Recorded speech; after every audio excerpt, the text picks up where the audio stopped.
Okay, so today we are going to be cooking moussaka. This recipe is a bit more challenging with a few extra ingredients. There's quite a long list there. Some of it is what you would normally find in your kitchen cupboards anyway though. And then there's the instructions for people who might want to follow those. Hi, it's Miss Lord. Today we're going to be cooking moussaka, as I said, which is usually a Greek dish, but also it's quite popular in Turkey as well. First of all, hygiene, so hair, long hair up, wash hands. If you've got an apron or a pinny, get that on. And if you've got gel nails, you are meant to wear gloves, but obviously we're all at home, aren't we? So I'll leave that one with you. I'll just wash my hands.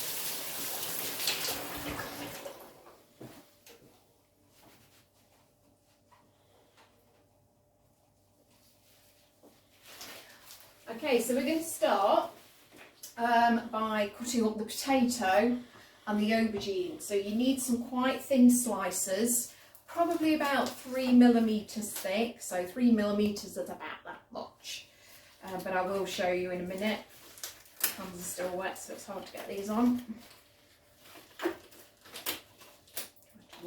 Pause. Okay, so cutting up the potatoes. You probably need about 3 medium-ish potatoes. If you've got large ones, 2 would probably be enough. You could probably see how thick I'm doing it there, so roughly about that thick. They're generally not all going to be the same. I'm not the speediest of choppers.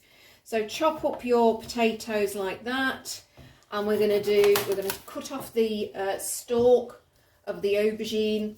And you're going to do pretty much the same to the aubergine. I might need more of a serrated knife for that one. We're going to, what we call these rounds or discs. Once you've done that, you're going to do the whole, pretty much the whole aubergine. And then you need to layer them onto your pre-prepared baking trays. So I've got some baking parchment or foil on your baking trays. And we just start to assemble all the potato and the aubergine like this. It's going to cover quite a large area, so you might need an extra baking tray. If not, what you can do is kind of try and layer them up. They should still cook. Pause. Okay, so once you've done all of that and you've assembled your potatoes and your aubergine, what you might notice is your aubergine sort of starting to go brown. It does it really, really quickly after cutting it, but don't worry, it's fine. So you would drizzle, always put a finger over the top. This is kind of what they do on MasterChef. And just drizzle some oil all over there. And if you've got 2, then don't forget the other ones. Ooh. There we go. And just for good measure, I'm just going to put a bit of spray oil on them just to make sure they do cook well.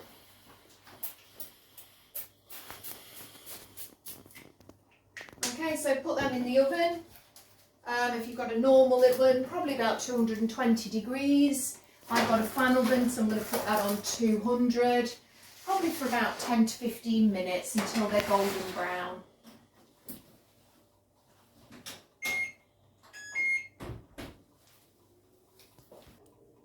Okay, so the next step is to cut up your onion, so finely chop the onion. I've cut off both of the ends and I've peeled the outer edges off. I'm going to cut it in half, and I think I showed you the last time in my other video, not sure which knife is going to be best for this. You can cut them, don't cut them all the way to the end, and it helps to keep the whole onion together. You might have to make a bridge like that with your hand and just chop that all the way down to the end, and when you've done that, you're going to turn it that way and just slice all the way down to finely chop your onion. Okay, so now we're going to cook the onion over a medium-high heat. So put a tiny bit of oil in your frying pan. This is red onion, actually, which is normally a bit sweeter than the brown onions, but it really doesn't matter. It's not going to matter too much if you haven't got any red onions and you've got a brown onion, that's fine. So stick that in. You're going to cook that until it's kind of gone sort of brownish and soft. A wooden spoon is probably a good idea, or wooden spatula.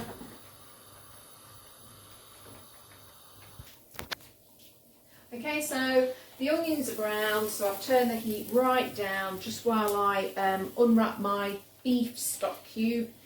We're going to crumble that into the hot water and let it dissolve. It's not the most crumbliest stock cube in the world.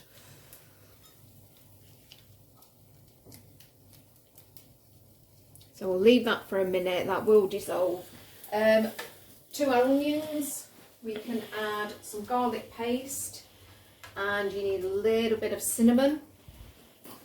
If you were adding proper garlic, then obviously you'd add your proper garlic as well at this point. So I'm just going to put 1, 2, 3, 4. I reckon that's enough.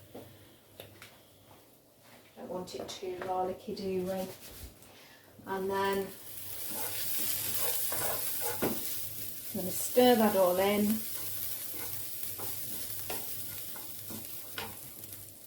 We're going to get our beef or lamb, actually. You can use either. So I'm going to drop I'm using minced lamb. Like I say, you can use beef as well. And I'm going to drop that into the frying pan, and we're going to fry that until it's browned. And we're also going to add the stock after that. Pause. Okay, so at this stage I've not added the stock. I have added the minced lamb, and we are just frying that on sort of a low to a medium heat. And we're going to wait until that is fully cooked through. So it'll probably be about 5 minutes or so. Okay, so the lamb mince looks like it's pretty much browned and cooked through. So at this point we're going to add the dissolved beef stock. There's 100 millilitres there. We're going to add a tin of chopped tomatoes. There we go, straight in there. We're going to add a couple of bay leaves. Obviously this is optional. If you don't have bay leaves, it's not the end of the world that you don't, haven't got bay leaves in it. It's just to add a bit of flavour. Bit of salt and pepper.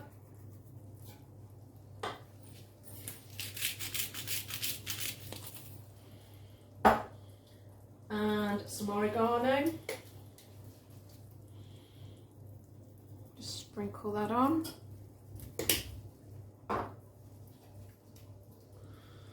Okay, so we're going to put that on a kind of low to medium heat to just bubble through, and the sauce should thicken up as the water evaporates.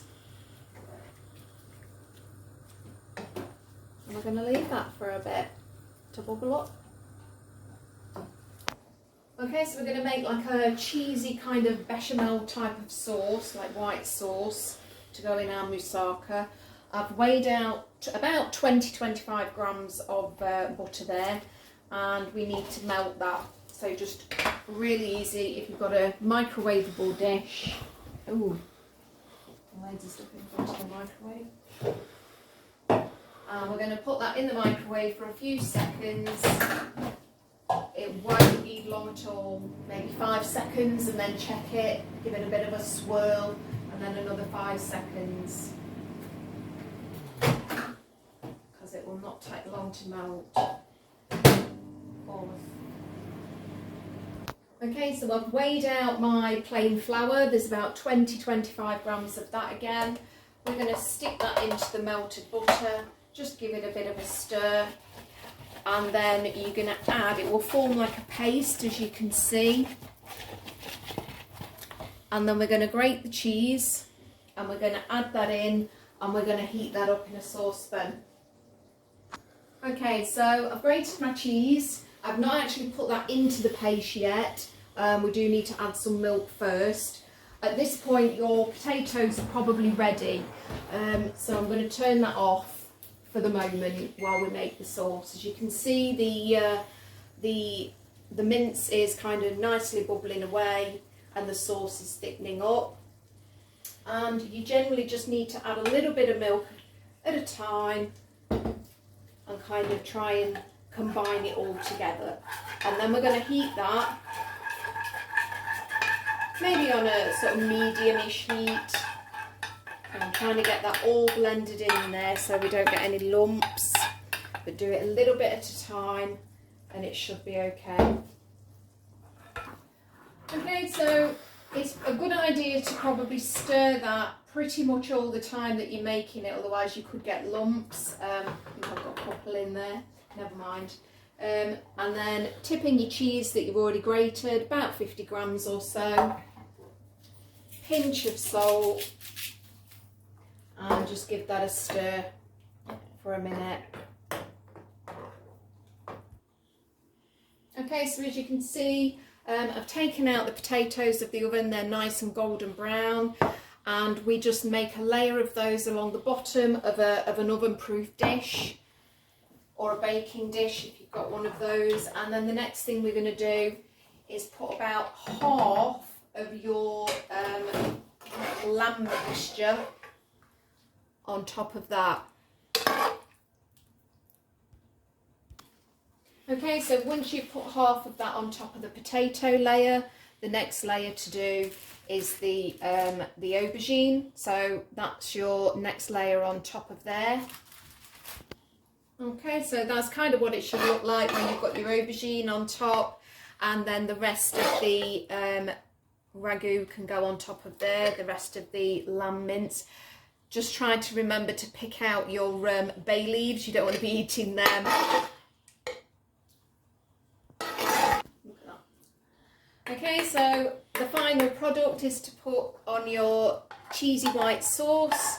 I've put my dish on a baking tray just in case it overflows.